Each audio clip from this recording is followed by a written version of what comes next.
ओम नमो भगवते वासुदेवाय। जय श्री कृष्ण। नमो नमः।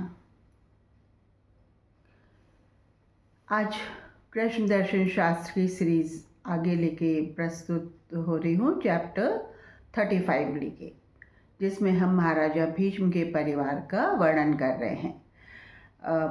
पांडवों और कौरवों के गुरु पितामह भीष्म ने निर्धारित कर दिए हैं और वो हैं गुरु द्रोणाचार्य। गुरु द्रोणाचार्य के सानिध्य में, गुरु द्रोणाचार्य के संरक्षण में कौरव व पांडव शिक्षा ग्रहण कर रहे हैं आश्रम में। आश्रम महाराजा भीष्म ने ही बनवा के दिया हुआ है और उनकी शिक्षा दीक्षा चल रही है। इस समय के समकक्ष समय वो था जब कृष्ण गुरु सांदीपनि से शिक्षा ग्रहण करके मथुरा में आ गए थे। ये उस समय के समकक्ष की बात है। कुंती जो कि पांडवों की माँ थी, ये पांडवों की माँ थी कुंती, वो कृष्ण की बुआ लगती थी। वासुदेव की बहन थी वो कृष्ण की बुआ लगती थी। तो इस रिश्ते को देखते हुए कृष्ण और पांडवों में ये भाईचारे की भावना, भाई बंधुत्व की भावना थी। इस बात को देखते हुए, क्योंकि कृष्ण की बुआ के पुत्री थे पांडव। ठीक है, तो ये बात है। अब हम बात कर रहे हैं गुरु द्रोणाचार्य और उनके शिष्यों की। तो हुआ यूँ कि गुरु द्रोणाचार्य एक दिन अपने शिष्यों से बोले कि देखो बच्चों, मैं तुम्हें धनुष बाण चलाना सिखाना चाहता हूँ।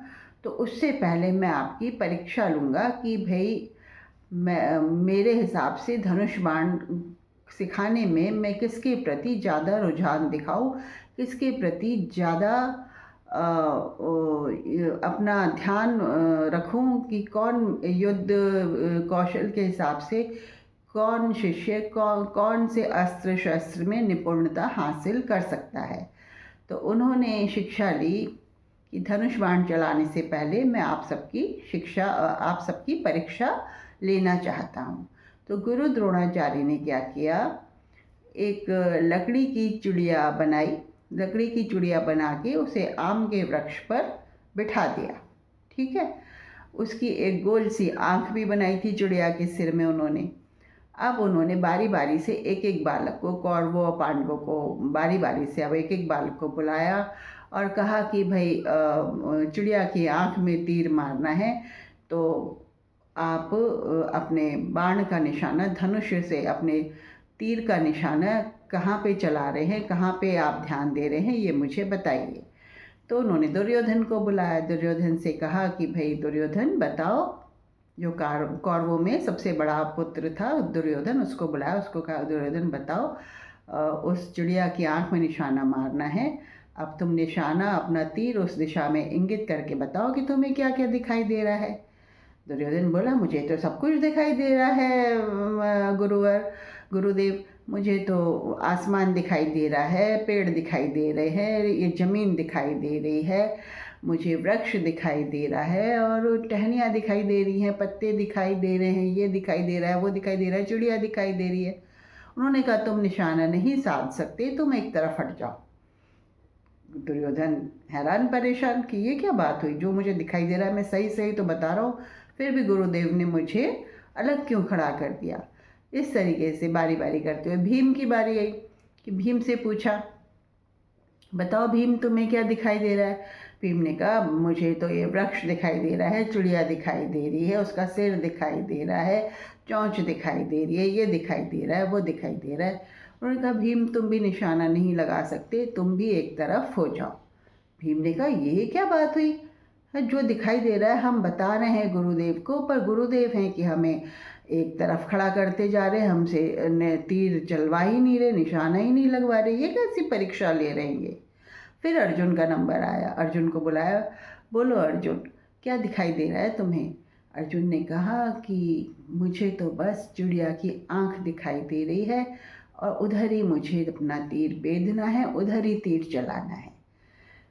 गुरु द्रोणाचार्य गदगद हो गए। वो यही तो चाहते थे कि जिधर आपको तीर बेधना है, जिधर आपको बाण चलाना है, उसी निशानी की तरफ देखो ना, उसी लक्ष्य की तरफ देखो।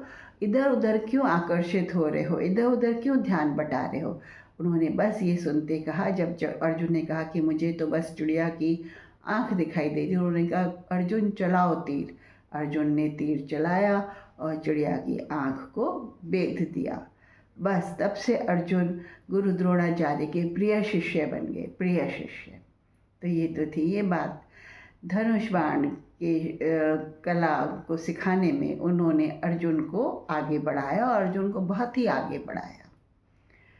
अब दुर्योधन को किस में आगे बढ़ाया? दुर्योधन को उन्होंने आगे बढ़ाया गदा चलाने में। गदा चलाने में दुर्योधन को बहुत पारंगत किया उन्होंने, बहुत पारंगत।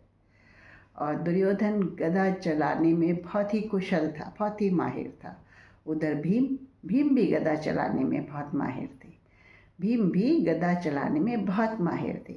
उन दोनों के युद्ध आपस में होते रहते थे और दुर्योधन भीम से ईर्ष्या भाव रखता था कि देखो मैं इससे गदा चलाने में आगे रहूं, भीम मेरे से पीछे रहे। पर भीम क्योंकि वायुपुत्र था, वायुदेव के आह्वान से पैदा हुआ था, जिसे बाकी लोग नहीं जानते ही, तो भीम में बहुत बल था, बहुत बल था। इतना बल था कि वो 100 हाथियों को भी पछाड़ सकता था। इतना बल था भीम में, इतना शौर्य था। आप कल्पना कर सकते हैं इस बात की? नहीं कर सकते? अरे ना करिए, ना करिए, लेकिन इतना तो मानिए कि वो बलशाली था। भीम बहुत बलशाली था। तो ये वाली बातें हैं। अब बात आती है एक वक्तव्य की, और वो वक्तव्य ये है कि जो लोग अपने गुरु को सर्वोपरि समझते हैं और गुरु के प्रति समर्पित होते हैं, गुरु उनको अपनी सारी शिक्षाएं दे देता है, सारी शिक्षाएं दे देता है। लेकिन फिर भी गुरु कोई ऐसी शिक्षा अपने पास सुरक्षित रखता है जो वो अपने लिए बचा के रखता है। वो शिक्षा वो शिष्य को नहीं देता। लेकिन गुरु द्रोणाचार्य ने कोई ऐसी शिक्षा अपने पास रखी थी जो उन्होंने अपने शिष्यों को न दी हो? ये सोचने वाली बात है। तो बात यह है कि गुरु द्रोणाचार्य ने एक ऐसी शिक्षा अपने पास रखी थी जो उन्होंने अपने शिष्यों को नहीं दी थी, नहीं देने दी थी। कौन सी शिक्षा नहीं दी थी ये भी हम बताएंगे। लेकिन आज हम आपको ये बताना चाहते हैं कि गुरु द्रोणाचार्य शिक्षित थे, सुशिक्षित थे, बहुत शिक्षित थे, बहुत ज्ञानवान थे। लेकिन उनमें एक कमी थी, और वो कमी ये थी कि उनको अपनी शिक्षा का अहंकार था। उनको अपनी शिक्षा का अहंकार था, और यही अहंकार, शिक्षा का अहंकार, उनको इस बात के लिए भी था कि मैं इन बच्चों को शिक्षा तो दे रहा हूँ, लेकिन उस शिक्षा के एवज़ में वो भीष्म पिता में से एक बहुत बड़ा ज़मीन का हिस्सा पाते थे, और बहुत मात्रा में हिस्सा पाते थे, ज़मीन का हिस्सा। और उनके केयर टेकर भी बहुत होते थे गुरु द्रोणाचार्य के, जो वो शासन व्यवस्था से पाते थे। पर उन दिनों तो गुरु बिल्कुल ऐसे ही शिक्षा दे देती थी, बाद में गुरु दक्षिणा मांगते थे। पर क्योंकि गुरु द्रोणाचार्य शासन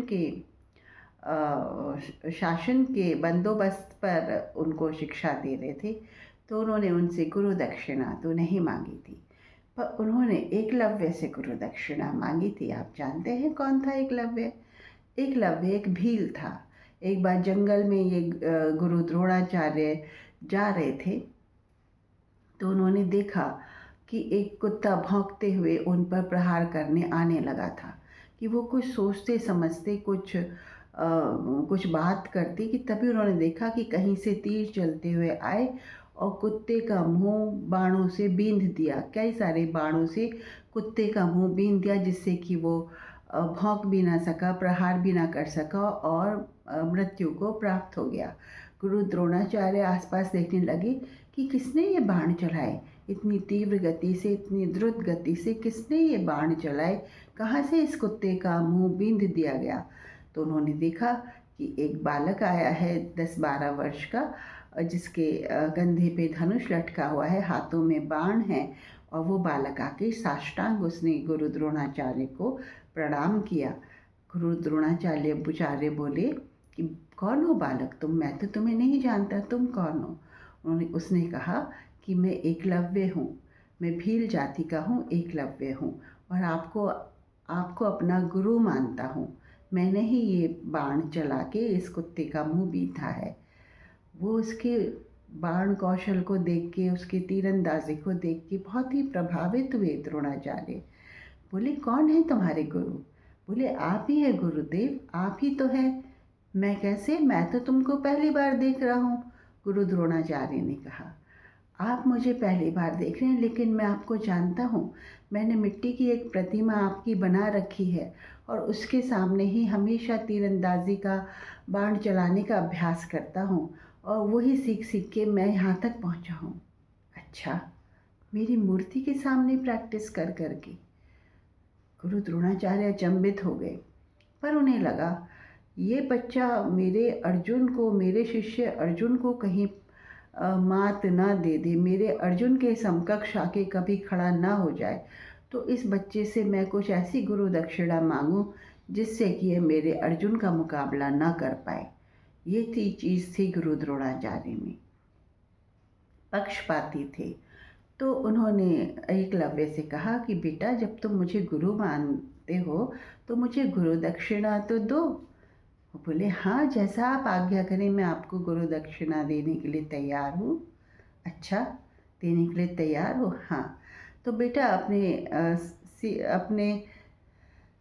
सीधे हाथ के अंगूठा मुझे गुरु दक्षिणा में दे दो।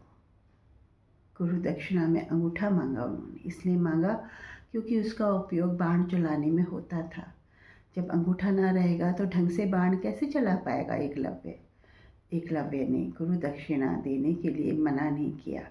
उसने तुरंत अपने हाथ से छुरी निकाली, तलवार निकाली और अपना अंगूठा काट के गुरुदेव के चरणों में अर्पित कर दिया। ऐसे थे गुरु द्रोणाचार्य। बताइए, क्या था उनमें?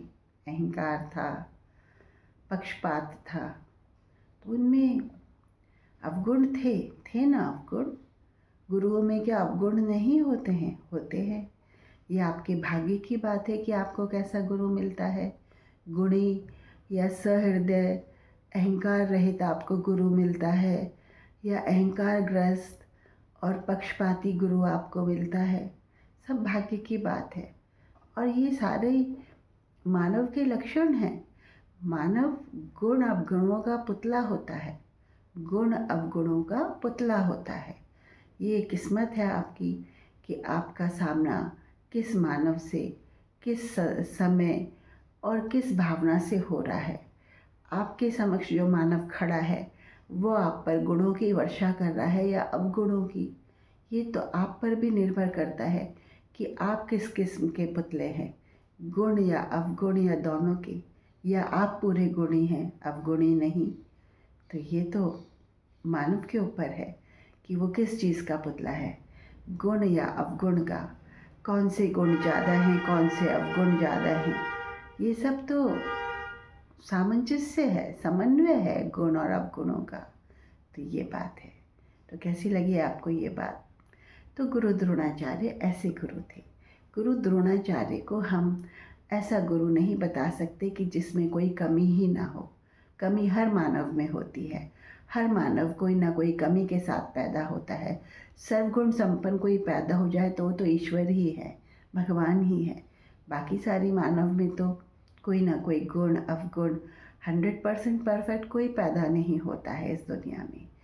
और हर एक किसी को अधिकार भी नहीं है दूसरों की भी कमियां निकालने का। कमियां निकालनी है तो स्वयं की निकालिए, स्वयं की कमियां देखिए। क्या आप 100% परफेक्ट हैं? नहीं, कोई भी 100% परफेक्ट नहीं बना होता। सब में कमियां होती हैं। दूसरों की कमियों क्या क्या निकालते हो मानव? अपनी कमियां निकालो, अपनी कमियां ढूंढो। बस आज इतना ही। शेष फिर। जय श्री हरि, जय श्री राधे।